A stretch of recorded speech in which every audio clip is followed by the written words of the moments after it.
Hey y'all, welcome back to the Inspired Investors channel where we share personal finance and real estate information to inspire freedom.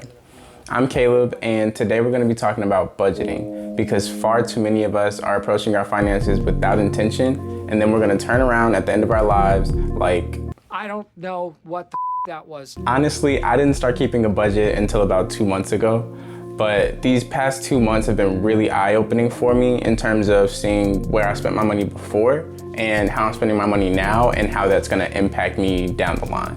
Money is an extremely powerful tool and should be used and respected as such. With the right financial plan or budget, you can turn your financial dreams into financial goals. So let's talk about how I budget my money for my financial goals. For this video, I'm gonna give you 6 tips about budgeting and how to get started. And then we can take a look at the template that I use personally to manage my money. So my first tip is to track your spending. Even if you never get into budgeting, knowing how you spend your money and where it goes is a great habit to get into. And checking it regularly, either weekly or monthly, whatever works for you, can keep you on top of making sure that you're spending money in the ways that you want to. And if you're not, you can quickly adjust. So tip number 2 is to goal set. Ask yourself, what am I working toward and how are my day-to-day decisions gonna get me there? To me, this is what budgeting is really all about. And honestly, since I've started budgeting, I've found myself being a lot more intentional in all aspects of my life on a day-to-day basis. Tip number 3, budget as realistically as possible. So look, you can lie to me, you can lie to your friends and your family, your parents, your siblings, your significant other, whatever, but don't lie to yourself, okay? If you know you're someone who likes to buy Starbucks every day and that truly brings you joy, then do that. Budgeting is not about restricting yourself from, the things that you enjoy so that you can reach some financial goal.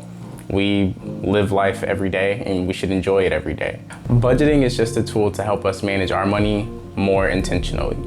It's just like anything else in life. If you don't set goals and track them, you'll wake up one day and be wherever life decided to put you. And when it comes to finances, at least in the US, where society wants to put you financially is to be dependent on going to work every day and just maintaining the status quo. It's not really beneficial to the United States of America for you to be financially free. So tip number 4 is to make small adjustments. So some people are great at just waking up one day and deciding they want to make a change and doing that. And if that's you, this tip is not for you. If you're like the rest of us, your spending habits are probably just that, habits. And habits aren't an easy thing to just wake up and change. So I think it's important to be patient with yourself and put in those small steps to get to your big goal of ultimately maybe not buying food every day. Remember, this is about consistency. It's a marathon, not a sprint. Tip number 5 is to be efficient. You might need Hulu and Netflix to watch all the shows that you like, and that's great. But do you really need Tidal, Apple Music, and Spotify to listen to your favorite artists? Probably not. And so looking into the places where you aren't being as efficient with your money and cutting back on that, even if it's only a few dollars, can go really far over the course of, months and years overall. So tip number 6 is to realize that budgeting and cutting back will not make you rich. So yes, be efficient and cut back and save that wasted money, but realize that if you want to live a life of financial freedom, it's not going to come from restricting yourself. That's completely the opposite of what freedom is. If you want to live a life of financial freedom, it's going to be about increasing your income through bringing value into other people's lives. If you're interested on a video of how to make more money or how to bring more value, let me know below in the comments and I'd be more than happy to make a video detailing some things that I like to share. All right, so those are all my tips, and now it's time to hop over to my computer to show you guys the template of the budget that I use. Okay, so here is my budgeting template for 2021. Like I said, I just started in April and now we're getting toward the end of May. And yeah, I got this template from a channel called The Break on YouTube. She makes amazing videos on business and personal finance. Highly recommend checking her channel out. So shout out to her for this idea. And yeah, let's just get into it. So my first section here is for income.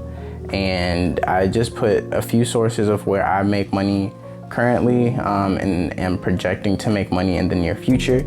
So working internships, I get a financial aid refund from school, and I am working on getting my first rental property. I think I mentioned that in my house hacking video.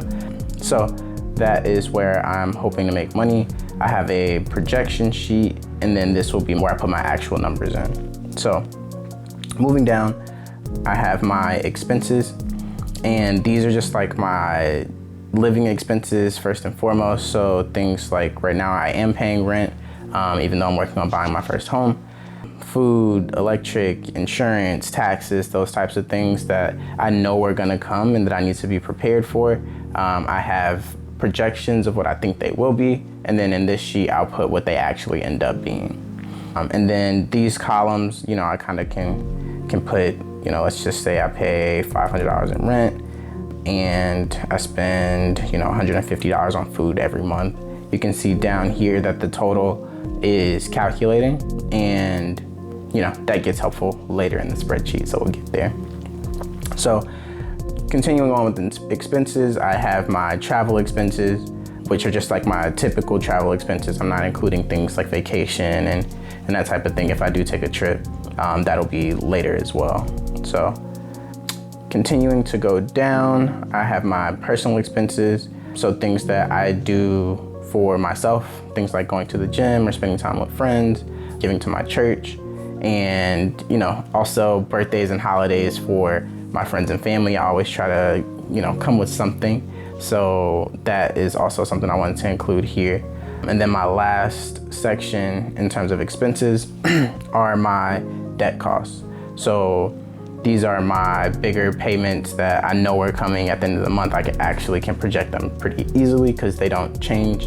And these are gonna be things, soon, like my home loan payment, my mortgage. If I do decide to get a car, which I'm not completely sure if I'm gonna do, that'll go down here. And then the inspections I've been having to pay for the process that I'm going through right now, and buying a home is also something that I included down here, which is really out of place. So I'm gonna move that, maybe up here to make that make more sense. But this is kind of the basic part of the budget, income minus expenses. And so to get an actual picture of what things look like, we include this section of net income. So how much money is actually coming in and out every month. And so the spreadsheet is made in a way that calculates these totals and then subtracts the income minus expenses. So let's say that I made $2,000 from working this month, and I spent this $650. When we come down to net income, we can see 2,000 minus 650 is 1,350.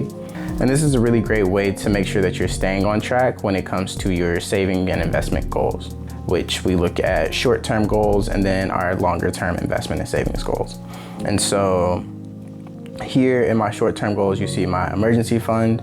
Again, I am kind of just starting. I'm about to graduate college, and so I want to make sure I have a solid emergency fund, and also want to take some trips. And so even though I can get my flights for free, I want to have some spending money on my trips. And if I do bring my girlfriend or any friends along with me, I would like to be able to hang out and do whatever we want to do as a group. So that's kind of what I'm saving for here. Coming down to my longer term goals, as I do start work, I am planning on having some employer sponsored 401k or retirement accounts, whatever that may look like. I'm thinking about investing in stocks, so this is kind of a brokerage account. Same thing with the HSA for my employer, as well as things that I know I'll get into, like saving for real estate down payments and continuing to contribute to our business as inspired investors. And so the last part of this budget template is this area down here, which will take our total income, our total expenses, and also take our savings into account and just calculate what overall is our inflow and outflow. So let's add some things down here. Let's say I was able to save $200 in this first month, and let's say I was able to put $100 into my HSA. You can see that that takes our net revenue down, even though saving is a positive thing. It kind of is just a great indicator of what money is still on hand. So if you were to run into an emergency that maybe your emergency fund couldn't cover, you know you have this much money that you can spend that you're not gonna get in trouble from your expenses or anything like that. So it's kind of extra money, can be dumped into more investments at the end of the year or whatever makes you happy. Maybe you can celebrate with it. But this is the budgeting template that I've used and that works for me as of right now. So your budget does not need to be this in depth, or it can be way more in depth. I think what's important is finding something that works for you and something that you can stick to consistently. And so as long as you can make it to, 10 years down the road and you don't turn around like, I don't know what the that was. I think you'll be in great shape. So if this video was helpful for you, be sure to like, subscribe, and share with someone else who will find it helpful. Also, check us out on Instagram at Inspired Investors and turn on post notifications because we drop a new video every Wednesday. So with that being said, thanks for watching and I'll see you next week.